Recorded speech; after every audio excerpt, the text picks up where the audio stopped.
Operation Epic Fury, the 2026 U.S.-Israel-Iran crisis.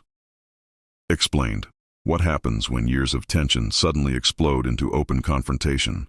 On February 28, 2026, a major military operation, known as Epic Fury by the United States and Roaring Lion by Israel, marked one of the most dramatic escalations in Middle Eastern geopolitics in decades. What began as rising diplomatic tension quickly transformed into a fast-moving, multi-domain conflict involving air power, naval forces, cyber operations, and regional security alliances. But how did it reach this point? The roots of the crisis trace back to stalled nuclear negotiations. Talks between the United States and Iran had been ongoing for months. However, disagreements over uranium enrichment levels and international inspections led to a breakdown in diplomacy. International monitors had reported that Iran's nuclear enrichment activity was approaching levels that raised global concern. Western leaders described the situation as urgent, while Iranian officials maintained their program was defensive and sovereign. When negotiations collapsed, military action followed within days. In the early hours of February 28th, coordinated strikes targeted key military and strategic facilities across Iran. According to official briefings, the stated goals included disrupting nuclear development capabilities, reducing long-range missile capacity, weakening regional armed networks. Applying pressure for political change. The first 48 hours saw rapid developments. Military infrastructure, missile sites, and command facilities were reportedly struck. Iran responded with missile and drone launches aimed at regional military bases and Israeli territory. Air defense systems across the region intercepted many incoming projectiles. But the exchange signaled that this was no longer a shadow conflict, it was direct confrontation.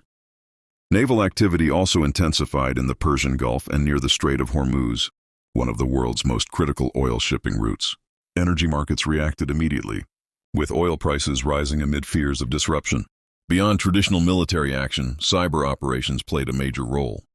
Communication networks, radar systems, and digital infrastructure were reportedly targeted, showing how modern warfare now extends far beyond physical battlefields. As days passed, the operation expanded, but remained largely focused on air and naval dominance. No large-scale ground invasion was announced. Military officials described the strategy as limited, but decisive. The humanitarian impact quickly became a global concern. Civilian evacuations began in multiple countries. International flights were rerouted. Protests emerged in cities around the world, reflecting fear of broader regional war. Inside Iran, public reactions appeared mixed, ranging from demonstrations to displays of national solidarity. Across the region, allied groups signaled support, raising concerns about possible wider escalation. Globally, world leaders urged restraint. Diplomatic channels reopened quietly behind the scenes, even as military operations continued. So what does this mean for the future? This crisis could reshape Middle Eastern geopolitics for years. It may alter power balances, affect global energy markets, and influence nuclear policy discussions worldwide.